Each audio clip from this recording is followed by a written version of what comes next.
Center of gravity. So, last topic na to sa statics of rigid body. So, next meeting is dynamics na. No? So, the center of gravity is a point where the whole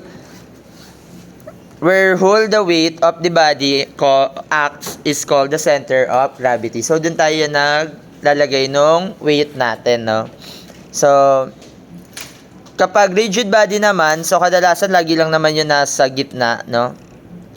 So, yung centroid naman is the plane figures like triangle, quadrilateral, and circle have only areas but no mass. So, the center of area of such figure is known as centroid. So, the method of finding out the centroid of a figure is the same as finding out the center of gravity of a body. So, kapag center of gravity, for example, 3D, iba yung center of gravity niya, no, kapag 2D. So, eto may mga formula din naman tayo dito kinakabisado. Pero, dapat kabisado nyo pa rin yung Varignon's theorem or yung principle of moments, no? Then, dapat kabisado nyo pa rin tong axis of reference. So, yung axis of reference, dyan kayo parang datum or yung reference natin. So, kadalasan, ang reference lang natin na ginagamit is yung Cartesian plane. So, the center of gravity of a body always calculated with referer to some assumed axis known as axis of reference. So, the axis of reference of plane figure is generally taken as the lowest line of the figure for calculating y and the left line of the figure for calculating x. So, yun nga. So, mag-iisip kayo kung saan yung Cartesian plane nyo, no? So, methods for center of gravity of a simple figures. So, nandiyan dyan yung by geometrical consideration, by moments, or by graphical. So, paano yung sa by graphical method or geometric consideration? So, for example, sa rectangle, kapag kukunin nyo yung center of gravity niyan or yung centroid, kukunin nyo lang yung intersection niya, ganito. So, i-connect mo lang dito. Tapos, yung isa dito. Ayan. So, yung center of gravity niyan or yung centroid is etong part na yan. Ayan. Diyan mag-a-act yung weight. Ganyan lang yung sa pag-drawing. So, for example naman sa triangle. So, sa triangle naman, yung center of gravity niyan is asan yung triangle na shape natin? For example, yun yung triangle. Pag ganyan. Si triangle, kinoconnect nyo dyan is yung midpoint ng bawat point to the vertex. Midpoint ng side opposite to the vertex. So, ito yung tinatawag natin na median. Ganun din dito. I-connect natin yan dito. Tapos, ito, ayan. Ayan. Dito yung centroid niya. Ayan. So, dapat equal yan. Tawag dito median. Ayan. Equal yung mga sides. Pero dito, meron naman na tayong mga direct formula. Medyo malabo lang. So, siguro hanap na lang kayo ng mga figure. May marami naman sa sa internet. So, kapag triangle, so sa triangle, meron tayo ditong base ng triangle and drawing nga natin.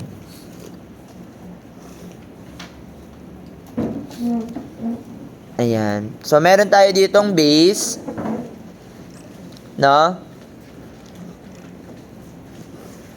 Ayan yung base.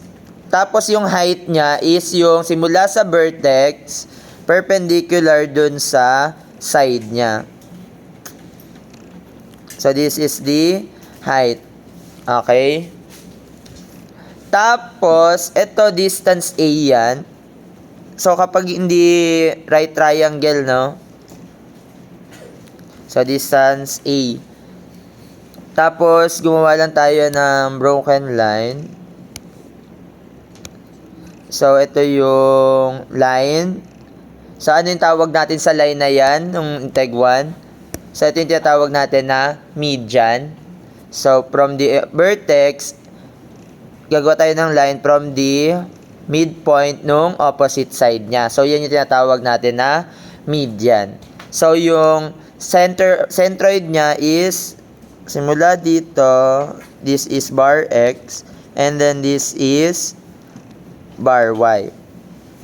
So, ang formula natin ng bar X sa triangle is, kapag ganyan, that is equal to 1/3 nga ni, A plus B. No? Pwede nyo tandaan yan. Pero pagka yung height, yung Y bar, that is equal to H over 3 or 1/3 netong height, no?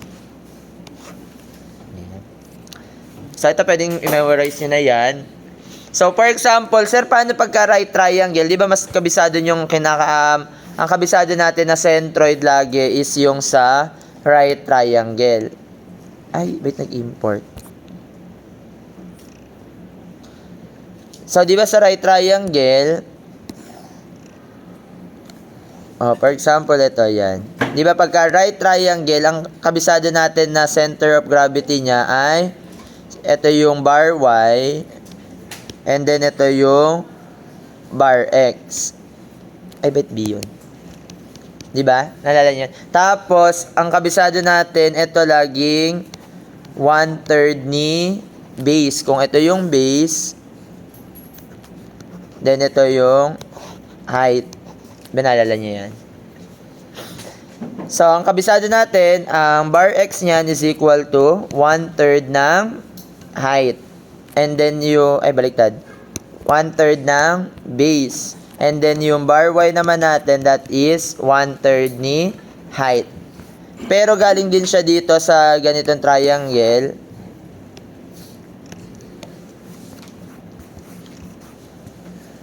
Paste. So, di ba yung A natin, ang nakalagay dito, ito yung A, distance A, di ba? So, substitute mo lang, ang bar X natin is 1/3. Ang A natin ay, ito yan, di ba? That is equal to B.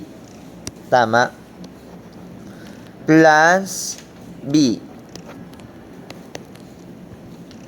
Tama ba? Parang mali yata ako. Sorry. Tama. So, yung bar X natin dito, kung makikita nyo, from this vertex. So, yung masasolve yung bar X is eto. Ay, Barbie. Saan na yan? So, yung masasolve yung vertex is simula dito. Tama? So, ano yung bar X dyan? That is 2/3 ni base.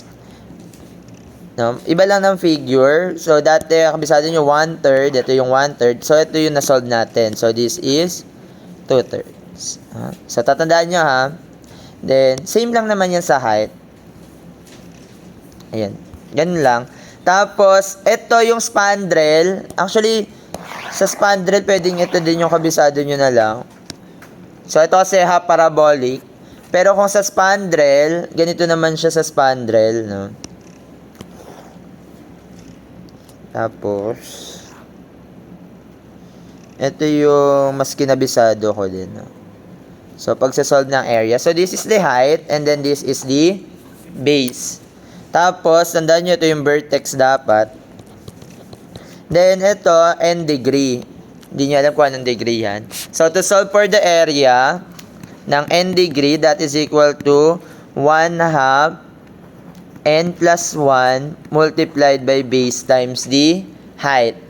And then, for the bar X naman, that is 1/n plus 2 ng base. Ang bar X niya, dito nyo siya matatagpuan. So, much better kabisado nyo yung mga, lalo na pagka binigay yung figure. This is the centroid. Ayan. So, pwede nga ito yung kabisado nyo. Kasi, ganun din yan, no? So, for example, meron kayo ditong rectangle. Di ba kabisado nyo naman yung formula ng rectangle? Ay, hindi man siya rectangle. So, di ba pagka rectangle, ang degree nito is 0 degree. Ay, joke. Horizontal. Ay, 0 degree nga, di ba? Kapag straight line, 0 degree. So, this is the base and then this is the height. Ano yung area nito? kung gagamitin nyo yung 1 over n. So, 1 over 1 base times the height, or simply base times height. Parang rectangle lang talaga siya, no?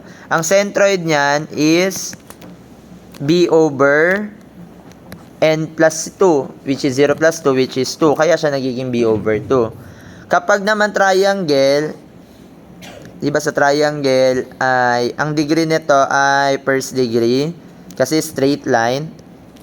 So, this is the base and then this is the height. Ang area niyan is 1 over n plus 1. So, 1 plus 1, that is 2. Base times the height. And then, for the bar x, ang bar x niyan is n over 2. So, 1/3 ng base. So, this is the base. Ayan, ganun lang. So, kung anong degree yung nakalagay dyan, so, pwedeng, again, spandrel lang yan, ha. And then, ito, the rest, pwede nyo naman din i-memorize na, or pwede nyo din siyang i-derive using integration, no? Pwede natin siyang i-derive using integration. Pero dapat, bago natin magamit yung integration, dapat kabisado nyo muna yung principle of moments or yung Barignon's theorem. So, the Barignon's theorem is stated that the moment of a force about a point is equal to the sum of the moments of a force components about a point. So, nagamit naman na natin to. Then, ito, kahit hindi nyo kakabisado to, basta kabisado nyo talaga yung integration, no? So, si integration naman ay, ayan lang. So, galing din to kay moments, principle of moments, Rory. So, paano ito nangyari? Sabi natin, di ba, ang principle of moments, yung moments about a point ng resultant force. So, di ba ito yung resultant? Total area multiply its center of gravity or the centroids or moment arm at any point is equal to x sub c multiplied by dA. So, ano yung dA? So, yung dA is the differential area, no? So, that is the components. Yung differential area, yun yung components ng total area natin. And then, yung XC, yan naman yung centroid ng differential area natin. And then, since naka-integration naman tayo, so, ibig sabihin nun, isa-summation natin. So, ito yung summation ng components. Ito yung total area. Ganon din dito sa Y. Pag lines naman, ang umiikot, syempre, yung lines. No? And then, ganun pa rin yung centroid niya.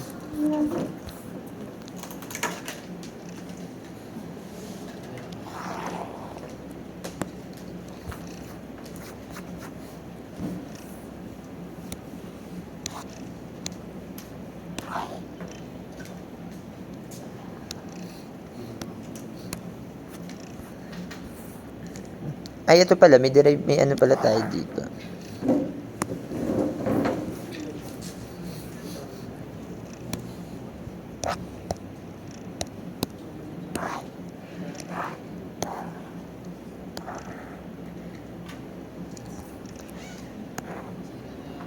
So, ito. So, compute the area of the spandrel in the